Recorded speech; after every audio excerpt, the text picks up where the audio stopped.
morning, everybody. Can you hear me? How are you feeling? Are you energized now with the music? Yeah? Well, actually, I mean, a lot of my talking points were already covered by Frederick and Håkan, as you will notice. And of course, you've now heard a little bit about Sweden. But I want to try to, try to think about what you knew about Sweden before you heard these presentations. I want to ask you, what do you associate with Sweden? What comes to mind when I say Sweden? Please shout it out. IKEA, yes. Right answer. Well, that always comes up. Yep. Warm-hearted. Oh, that's nice. Okay, anybody else? IKEA again, yes. Other things? Fika, yes.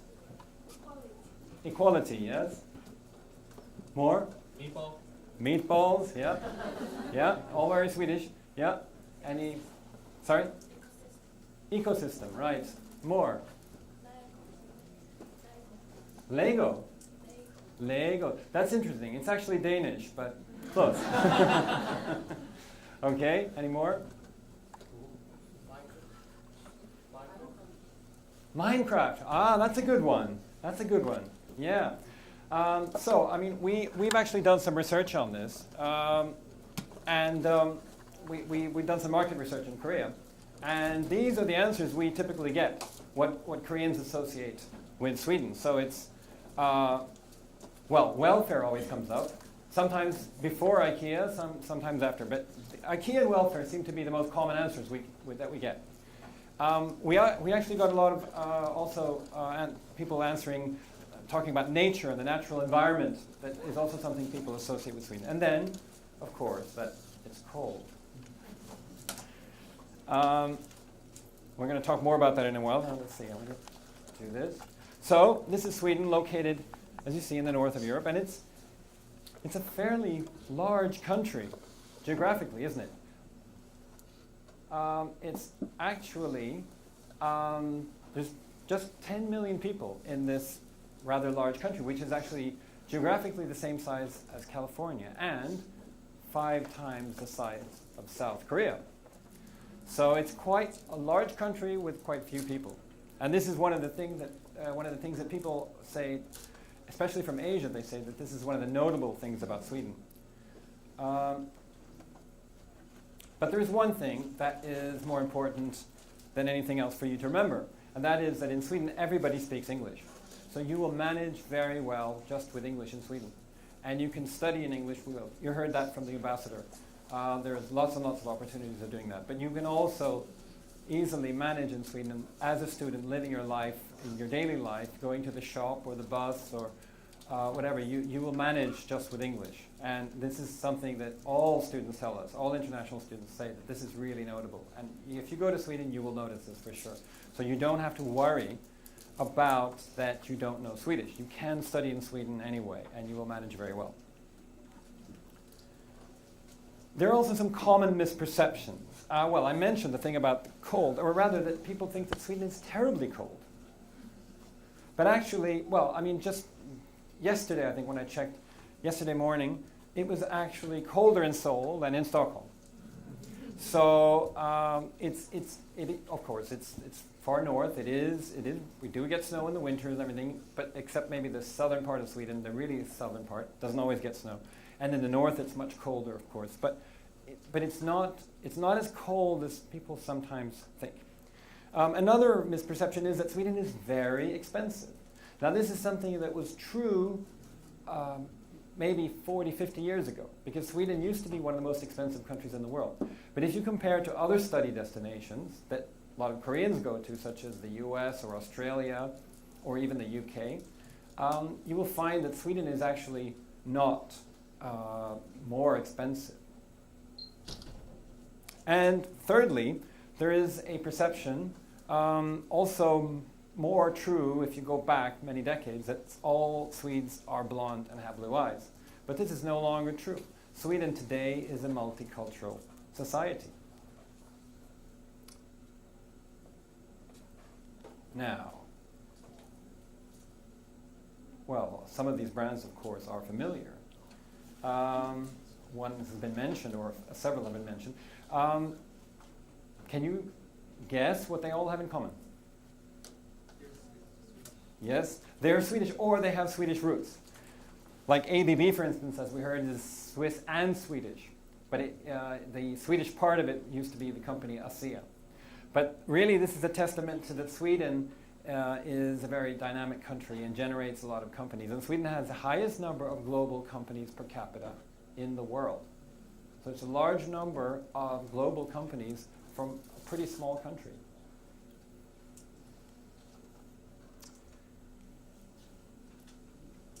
Does anybody know what this is a picture of?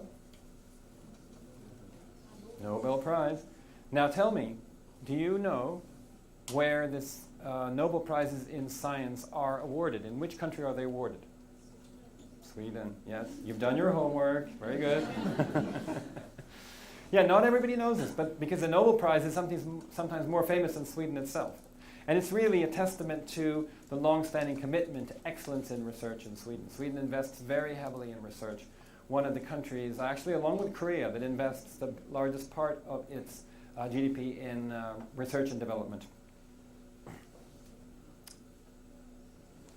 And Sweden does very well in various types of indices. I don't know if you're aware, but there are many of these indices in innovation and creativity, but also in things like gender equality and human rights and all these things. And Sweden is ranked number 1 in something called the Global Good Country Index. Now that's a compilation of a lot of different indices. And the point here is, it does sound very smug, doesn't it? But we didn't make it up. Somebody else did. But the point here is not that Sweden is always number 1. It's just that we are, on average, very high, ranked almost always on the top 10 list of many, many of these rankings. And so, for instance, Sweden is ranked number 1 also in prosperity and equality, which maybe doesn't come as a great surprise. And Sweden also, this is important, is perceived as the 4th least corrupt country in the world. And Sweden also has a high number of top-ranked universities relative to its size, relative to its population. So there are 2 or 3 universities on the major ranking lists, on their top 100 lists.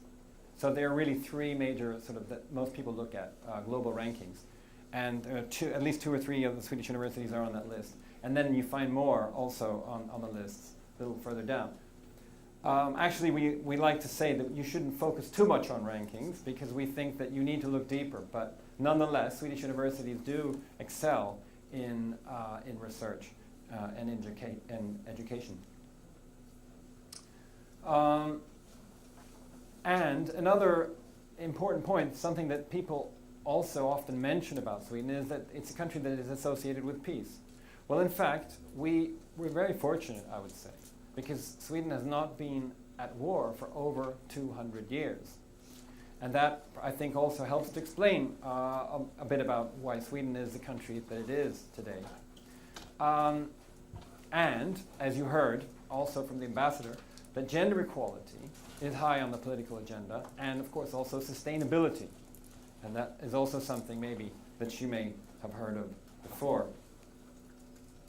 So we're going to talk a little bit about what it's like to study in Sweden and university life. Well, as I said before, actually, and this is interesting, it's interesting to hear from 2 Swedish companies what they talk about and how their corporate values and how it's aligned very much with the thinking also in Swedish higher education and research. So we use 3 words, kind of keywords, to explain what it's like to study in Sweden. And it's informality, independence, and collaboration. Now, you heard a lot about the informality already from the people from IKEA and from Saab, and the whole thing about that you don't use titles, and that's the same. I mean, it's the same in a Swedish company, it's the same in a Swedish university. So you would not address a professor as Professor so-and-so or Dr. so-and-so. And this creates a kind of atmosphere where it's easier to actually, to raise critical questions and to come up with new ideas, because you create this sort of more generous atmosphere, in a sense. And secondly, also, and this is very important about independence, that you really should contribute your own thinking. This is something which is very much stressed in Swedish higher education, and it's also something that as you heard, is valued in Swedish companies. They do want to know your opinion, and this is true very much also for studying in Sweden. So you are, I would say, expected to question your professor, of course, in a respectful way, but nonetheless, because you're supposed to contribute to the discussion. So that is something that they really want from you as a student in Sweden, and that's something that you should also be aware of if you do decide, if you do want to go to Sweden and study. That's what to expect. And thirdly, is the part about group work. Now you heard about this too, that Sweden is very much a collaborative society, also as Korea is. So you can expect to be working in groups and solving problems in groups at Swedish universities. So, to summarize all of this, Swedish universities are relatively non-hierarchical, and they really encourage independent and critical thinking.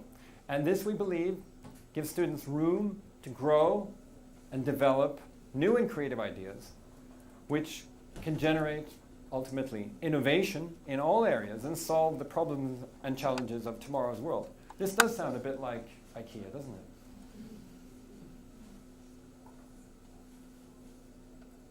So I mentioned that there are many opportunities for studying in English in Sweden. So there are around 1,000 programs that are taught entirely in English at Swedish universities. Most of these programs, I want to stress, are master's programs. There's about 10% of all of these or something are bachelor's programs or programs at bachelor's level, but most of them are master's programs. So that's where the real opportunities lie. And as you can see, you can study these are the different university towns in Sweden. Most of them, as you can see, are located in the south, but you also find some in the north. And this really reflects the population of Sweden, where most people are situated. But we have some really nice universities in the north also, as you will hear about in a little while. So let's move on. So this is a question that often comes up. So I want to do a PhD in Sweden. Well, the thing that you need to know is that doing a PhD in Sweden is like temporary employment. So not only do you not pay a fee, you actually get paid. So it's like being employed. Students who want to do a PhD in Sweden are strongly recommended, or we generally say that this is a strong recommendation, to do a master's degree in Sweden first. Now it very much depends on the background that you have. You might have a background where you could get in, of course, but you would apply by submitting a thesis and to really show. And actually, I would say in general that people to be seriously considered, you need to have done things like maybe have published in scientific journals or something like that. So it's at that level. And PhD positions are advertised on university websites.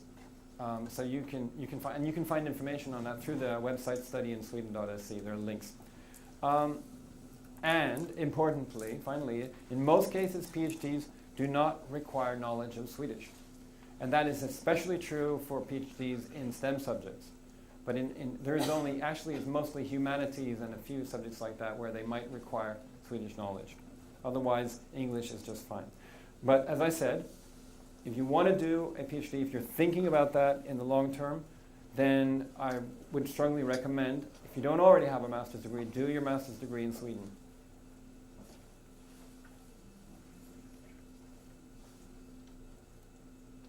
Now finally, to wrap up, a few words on working in Sweden.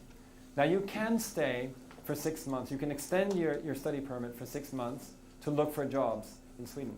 Now one thing I said, and I've said this repeatedly, that you manage very well just with English in Sweden. And that's very much still true. However, if you want to find work in Sweden, and if you want to get employment and maybe stay on and work, then we do strongly recommend that you learn some Swedish. And the good news is that there is a tool for this. there's a website called learningswedish.se where you can start learning today, actually. It has a lot of resources, so you can hear what the language sounds like and you can start practicing. And that's something to really consider if you are aiming to maybe stay on and work. And then you can study Swedish whilst you are studying your master's in English. So that's a recommendation for those of you who are interested in seeking employment in Sweden. So I thought we were going to end off. I'm not going to press.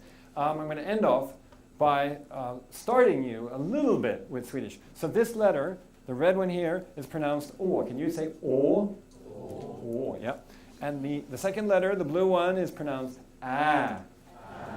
And the third one, the yellow letter, is pronounced Ö. So these are three letters that you don't find in other alphabets. And there's three sort of, well, not entirely unique Swedish letters, but three typically Swedish letters anyway. So so you see, it's not that difficult. And actually, well, it depends on your linguistic background. But yeah, some people say Swedish is not that difficult to learn. So don't be afraid of that. Thank you very much for your attention. 감사합니다.